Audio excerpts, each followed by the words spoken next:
पिछला वीडियो जो मेरा था उसमें मैंने बताया था कि टीम को किस प्रकार से मोटिवेट करना है।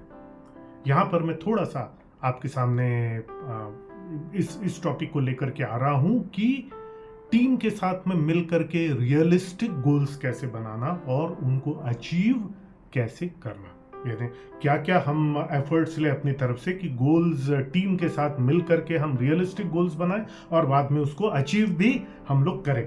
तो सबसे पहले और बहुत इंपॉर्टेंट जो मैंने उस वीडियो में भी डिस्क्राइब किया था वो ये था कि डिस्कस टारगेट्स टुगेदर। हमको कोई भी टारगेट अपने टीम के ऊपर में थोपना नहीं है कि तुमको ये करना है, तुमको ये करना है, हम सबको मिलकर के कि ये करना है। नहीं, क्या परिस्थितियां हैं, क्या स्ट्रेंथ्स, वीकनेसेस, अपॉर्चुनिटीज, थ्रेट्स हैं, उसके हिसाब से क्या मार्केट की स्थिति है, क्या ये सब असेस करके हम और टीम मिल करके अपने टारगेट्स बनाएंगे। फिर वो 3 साल के टारगेट्स हो सकते हैं, ईयरली टारगेट्स हो सकते हैं, क्वार्टरली टारगेट्स हो सकते हैं। तो सबसे पहले ये है कि discuss targets together, let the team और a particular team member decide his own ambitious target कि सर या मैडम मैं ये करके दिखाऊंगा या ये मैं करूंगा। तो अब अगला, अब ये टारगेट्स कैसे होने चाहिए, और ये आपने पहले भी बहुत लोगों से सुना होगा कि जो हमारे टारगेट्स हैं या जो हमारे गोल्स हैं वो स्मार्ट गोल्स होने चाहिए। स्मार्ट मतलब क्या? SMART। एस मतलब गोल स्पेसिफिक होने चाहिए, यानी उससे रिलेटेड कोई नंबर होना चाहिए। फॉर एग्जाम्पल मैं इतने फोन कॉल्स करूंगा, या फॉर एग्जाम्पल्स इतने दिनों में हम इतने कस्टमर्स से मिलेंगे, इतने दिनों में हम इतने इवेंट्स करेंगे। स्पेसिफिक यानी नंबर्स। सो नंबर, इस बात का नंबर कि हम कितना रेवेन्यू जनरेट करेंगे या इवेंट्स करेंगे या कोई पर्टिकुलर नंबर ऑफ टास्क करेंगे, और दूसरा वेरी इंपॉर्टेंट नंबर कि वो कब तक वो करेंगे, क्योंकि डेट भी एक नंबर होता है। तो S यानी स्पेसिफिक, M यानी मेजरेबल। जब नंबर होता है तो वो मेजरेबल भी हो जाएगा, राइट। अगर नंबर नहीं है तो वो मेजरेबल नहीं होगा, हम उसको नाप नहीं सकेंगे। याद रखिए, whatever gets measured becomes improvable. Whatever is measurable is improvable. जिसको नापा जा सकता है वही इंप्रूव किया जा सकता है। सो मेजरेबल होने चाहिए, हम नाप सके, उसको हम गिन सके कि क्या क्या अभी तक अचीव हुआ और नहीं हुआ। SMA achievable.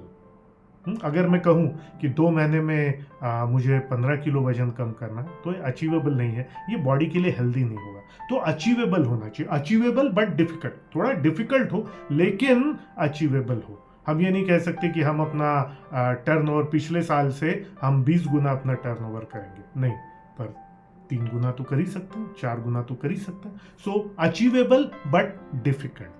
SMAR, R यानी रियलिस्टिक, रेलिवेंट गोल्स होना चाहिए। गोल्स वो होना चाहिए जिससे कंपनी की ग्रोथ हो, जो कंपनी की ग्रोथ से रिलेटेड ऐसे टारगेट्स, ऐसे गोल्स हमको चुनने हैं। फॉर एग्जाम्पल, अगर मैं अपना एक गोल, कंपनी का गोल अगर हम ये बनाते हैं कि हम इतने पर्दे लगाएंगे या हम जो है इतना खर्चा करेंगे इंटीरियर में और इस प्रकार का हम कुछ करेंगे, अगर कंपनी की ग्रोथ से डायरेक्टली रिलेटेड है, कस्टमर सर्विस से डायरेक्टली रिलेटेड है, तब तो ठीक है। अदरवाइज अनावश्यक पैसा वहाँ पे खर्च करना ठीक नहीं है, क्योंकि वो गोल रेलिवेंट नहीं है। SMART, T यानी टाइम बाउंड। इसके बारे में मैं पहले ही आपको बता चुका हूँ। अगर टाइम बाउंड नहीं होगा तो वो अचीव होने वाला नहीं है, या स्पेसिफिक टाइम अगर वहां पर नहीं होगा, 2-3 महीने में करूंगा मतलब कुछ होने वाला नहीं, 2-3 दिन में हो जाएगा मतलब कुछ होने वाला नहीं। कौन से डेट तक, वो डेडलाइन डेट बहुत इंपॉर्टेंट है। सो SMART। तो दूसरा जो हमने कहा कि जो टीम के साथ गोल्स बनाने हैं वो स्मार्ट गोल्स होने चाहिए, यानी specific, measurable, achievable but difficult, realistic and relevant, और 5वां जो है वो टाइम बाउंड। अगला हम आते हैं कि अब ये बड़े बड़े गोल्स तो हमने बना लिए। देखिए, जब हम स्ट्रैटेजी शीट मीटिंग करवाते हैं तो सबसे पहले तो हम 15 साल का विजन अपना लिखते हैं। लेकिन 15 साल का विजन लिख देने से ये तो समझ में नहीं आएगा ना कि आज मैं क्या करूं, इस साल क्या करूं। उसको हम ब्रेक डाउन करते हैं कि अगले 3 साल में हमारा टारगेट रेवेन्यू क्या है और टारगेट प्रॉफिट क्या है, और फिर उसमें हम प्लान करते हैं कि इस एम्बिशियस टारगेट के लिए हम कौन से नए प्रोडक्ट्स लेकर के आए, कौन सी नई सर्विसेज लेकर के आए, कौन से नए स्कीम्स एंड ऑफर्स लेकर के आए, किस किस तरह के नए टीम मेंबर्स हमको लगेंगे और कहाँ कहाँ पे हमको एक्सपैंड करना है अपने बिजनेस को। ठीक है ना।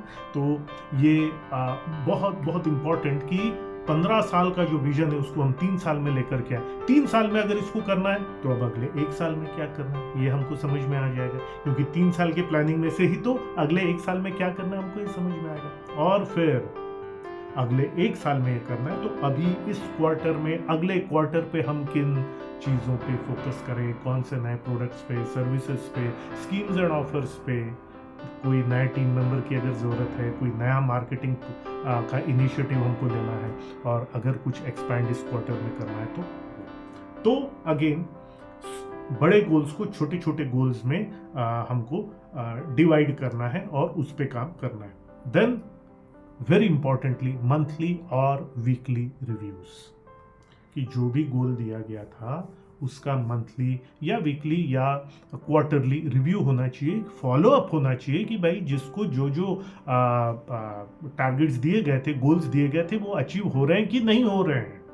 तो आप क्वार्टरली भी कर सकते हैं, वीकली मंथली भी कर सकते हैं। पर एक बात मैं ज़रूर बता देना चाहता हूँ कि पैसों से रिलेटेड जो गोल्स हैं उनको मिनिमम हर महीने की मीटिंग में आपको असेस करना ही है, बिकॉज रेवेन्यू या इनकम या टर्नओवर का गोल जो है वो बहुत इंपॉर्टेंट होता है, प्रॉफिट का गोल बहुत इंपॉर्टेंट होता है, क्योंकि कंपनी चलती है टर्नओवर से और सबसे ज़्यादा चलती है प्रॉफिट से, right.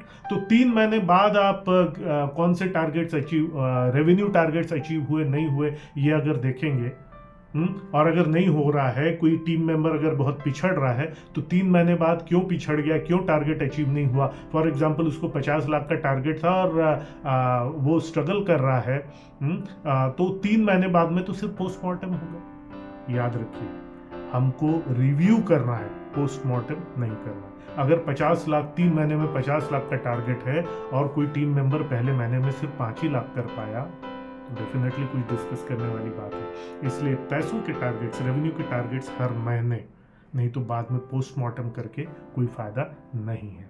So again regular follow up review meetings देखने के लिए कि कहाँ पे क्या दिक्कतें आ रही हैं, हम अपने टारगेट पर सही ढंग से जा रहे हैं या नहीं जा रहे हैं। और 5वां, जब टारगेट्स अचीव होते हैं तब बहुत ज़बरदस्त एक तरह का सेलिब्रेशन भी होना चाहिए।